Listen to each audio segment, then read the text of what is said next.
sharing the gospel, spreading hope. Welcome to Kingdom Insight. Mothers are characterized basically by the virtues of selflessness and sacrifice.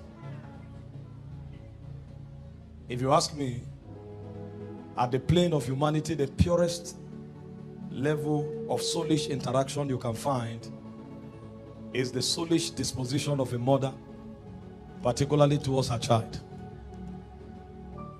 I believe if God were not to give us new birth, if God were to modify the old creation, the purest form of souls you would have found would have been the souls of mothers. And so we want to appreciate them for who they are and for what they represent. And tonight we are blessed because we have learned from scriptures the possibility of functioning as a supernatural woman and mother so that you can raise supernatural offsprings. It's important for you to know that a lot depends on you in a bastardized society like the one we have. I've taught you here that there are two major institutions that Satan fights with all his arsenals. The first is the family institution, and the second is the church. And the reason is because these two institutions, amongst other things, are the institutions responsible for determining the purity and the conscience of society.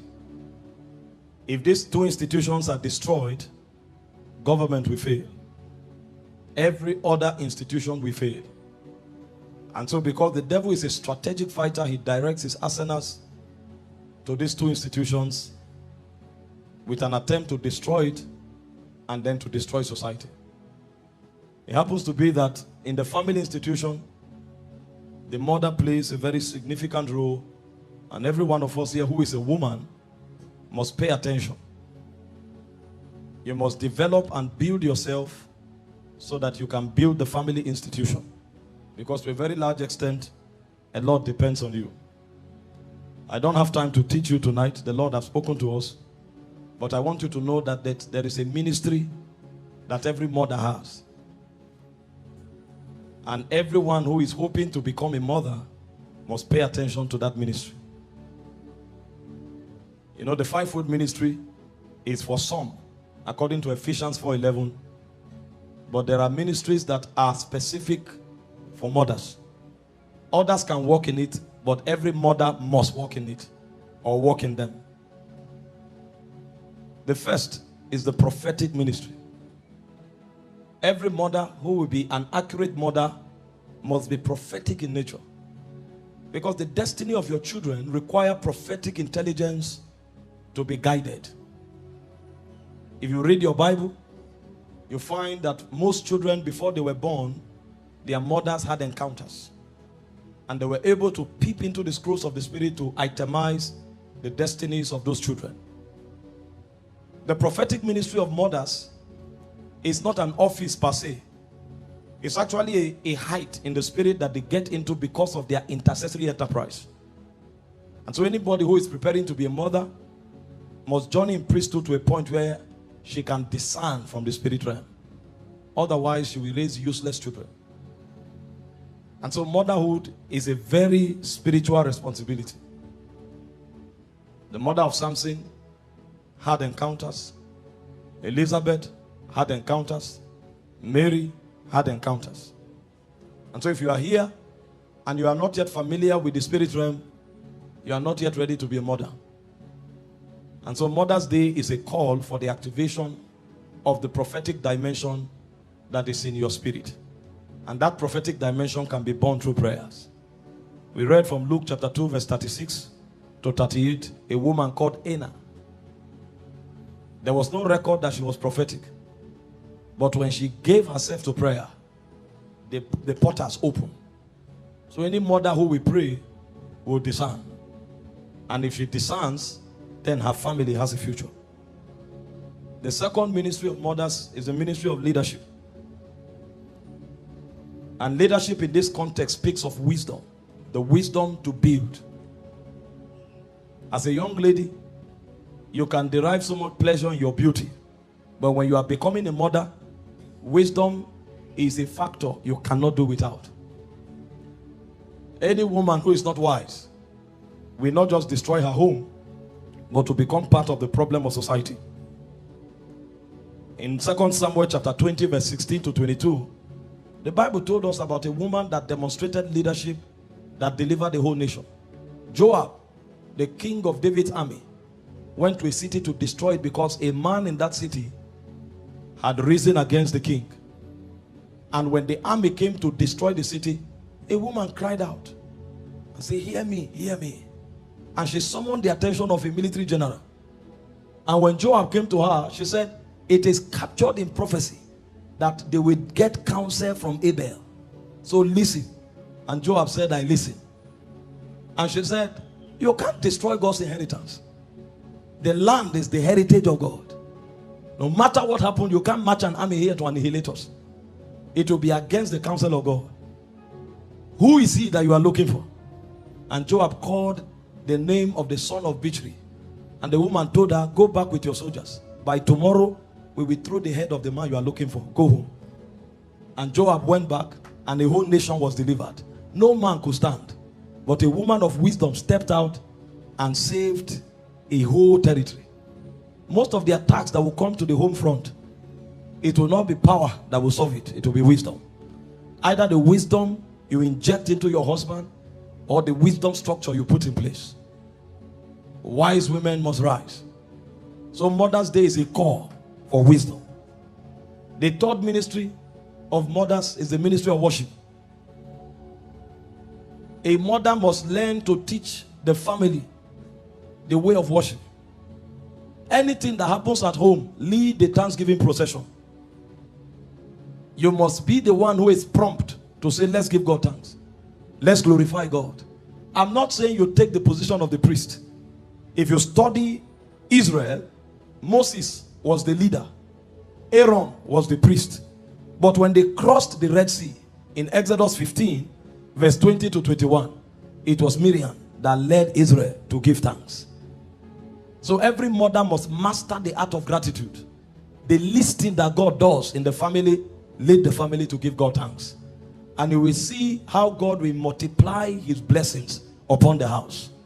The fourth ministry of mothers is the ministry of intercession. Every mother must be a prayer warrior.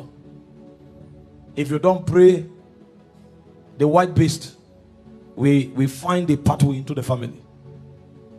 Every mother. 1 Samuel 1 verse 9 to 28. We saw that when the man did not have a child, he said, "Instead of burdening myself, let me get another wife and produce children." But you see, the other wives can't raise prophets. So it's not about children, it's about prophet. Israel needed a prophet. You know, men look for solution. And some of you don't have spiritual men that will see God. So when there is problem, this job is not working, it takes another job. No, it's not job. There's an attack on the ordination of that bloodline. The man got another wife, got children. But Hannah won't rest. It was her intercession that activated the priesthood of Eli, because Eli was blind. Even the priest in the land had no eyes.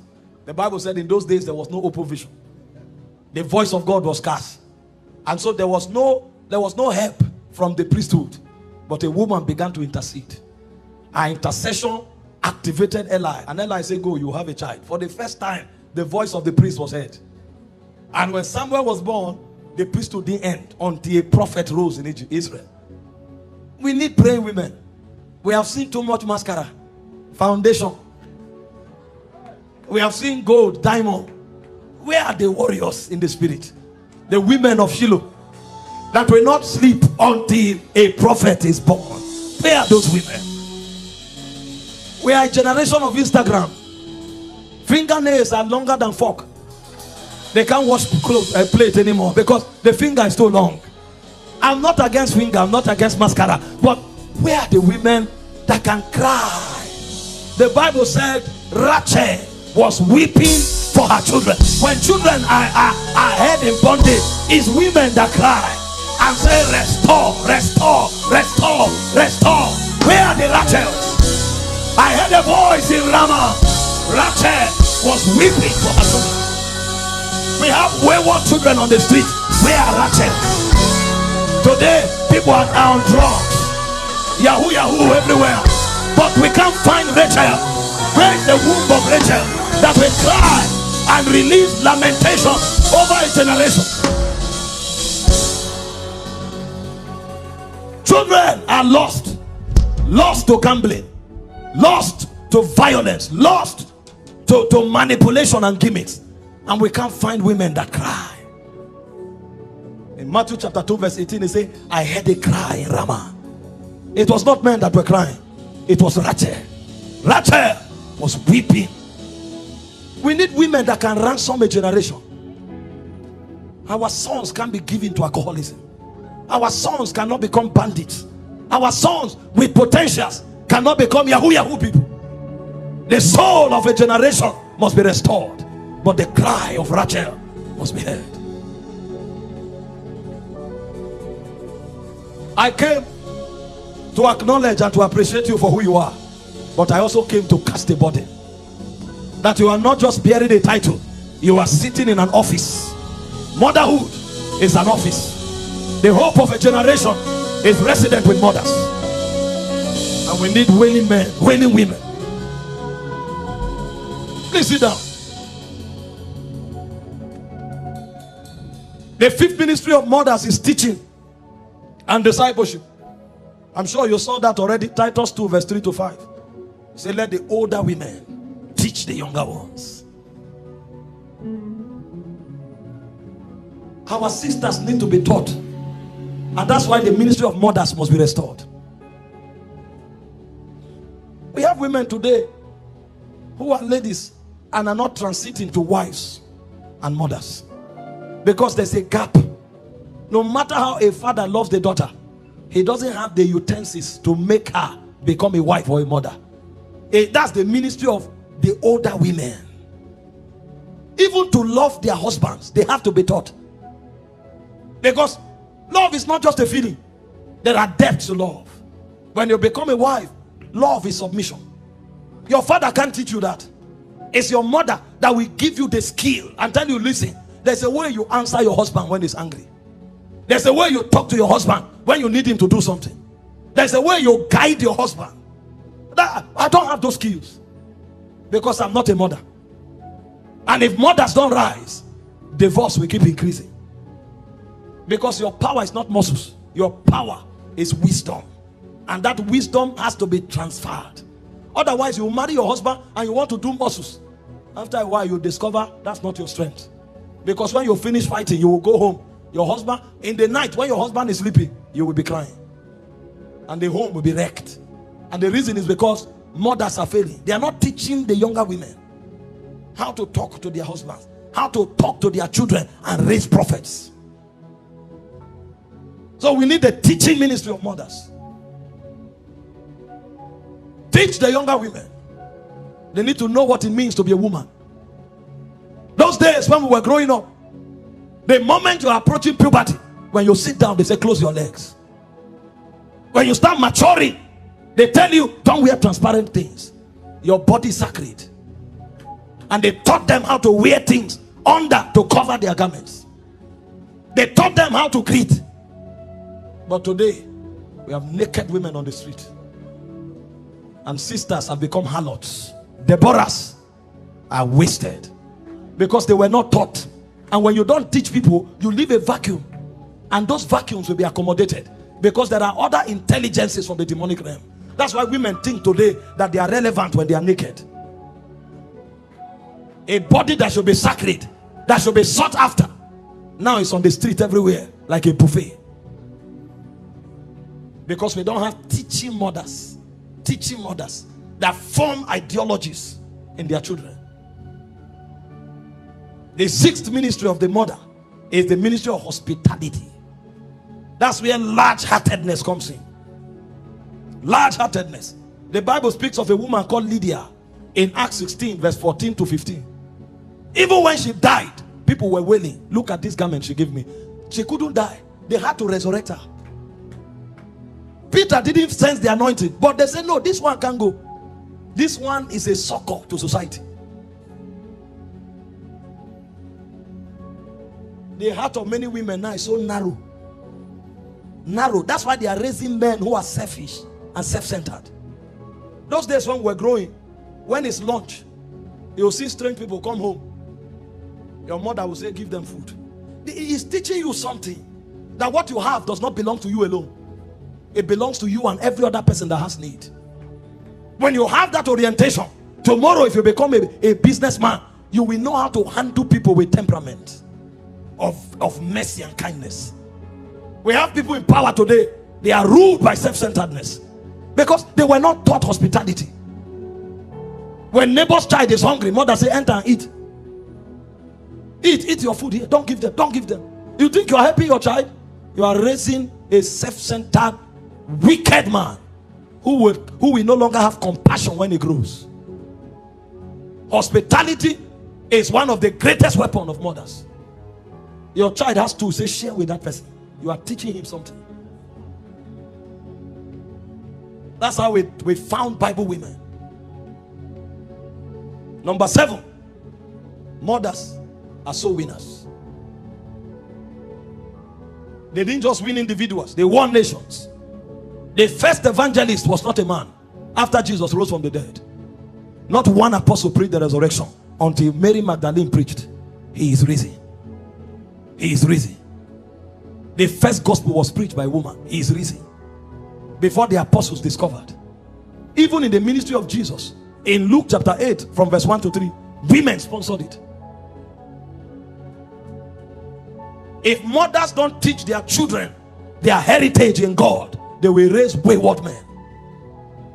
I told you my story. My mom would drag me to Bible study. I'll be so angry with her. The rage will be like a venom of a serpent. But she will act as if she didn't see it. If not for her, I won't be here. After she died and I went to the club, I was in the club when I heard the wages of sin is death. She had gathered me to my maker. It was too late for me to go back. You think I'm a preacher because I was wise? My steps were gathered the same way the woman gathered Samuel to Eli. I give you this one. You can't turn back, sir. If a woman win you, you can't turn back. She will pour her bowels on the altar until your destiny is realized. My mom cried over my soul. He can't be lost. I rose up stubborn with a lot of imaginations, but she chiseled me on the altar. You can't be wayward. You can't. I give you to God. The days when I thought I became wise, her oracles, her covenants, her priesthood did not allow me wander away. Even in the club, the walls were talking to me. This is not your place. A place has been prepared for you among the sanctuaries of the priest of heaven. You can't waste here.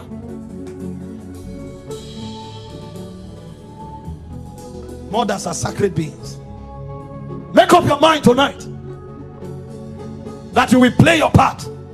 You can't talk Moses without Jochebed. It's not possible. Before he went to Horeb, there was a woman that nurtured him. So the reason he found Horeb was because that woman put a burden in his spirit.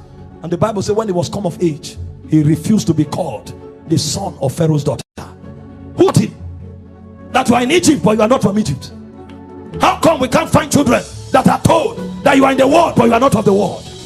Because we don't have mission-oriented women who can plant the burdens of Abba in the spirits of men. This is not your home. Then the guy came of age.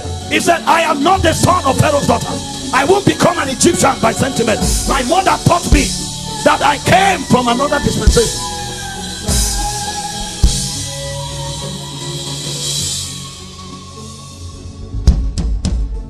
Society is bastardized because we need an emergence.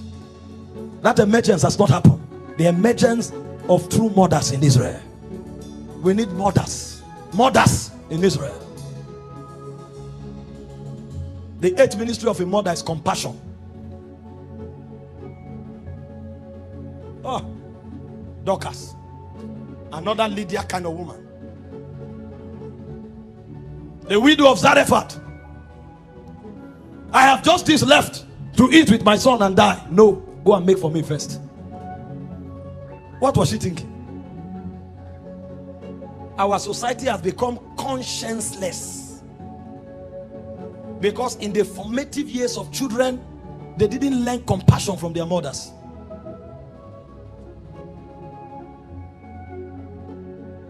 And a child becomes what he was taught between the age of 1 to 7. That's when the soul is formed. We need women that know compassion. When your sister is in trouble, that's not the time for gossip. That's the time for support. How could you gossip a fellow woman who is going through crisis? Her home is broken, it's news. How come? Don't you know you have a home too? Her husband beat her. It becomes story. And we raise wicked people who are worse than beasts. The ministry of mothers is the ministry of nurturing. Exodus 2, 1 to 10. Jochebed nurtured Moses. 1 Samuel 1 to 19. Hannah nurtured Samuel. Luke 2 and 3. Mary nurtured Jesus. See the giants they rose. They raised for God. I prophesy over someone. Your legacy will be the product of your womb. You will raise kings. You will raise prophets. You will raise men that will become answer to society and to generations.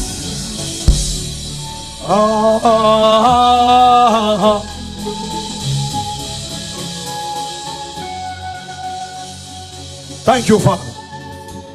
In Jesus' precious name. Thanks for watching. If this message blessed you, don't forget to like, share, and subscribe. Stay encouraged, stay in the Word, and keep shining His light. Until next time, God bless you.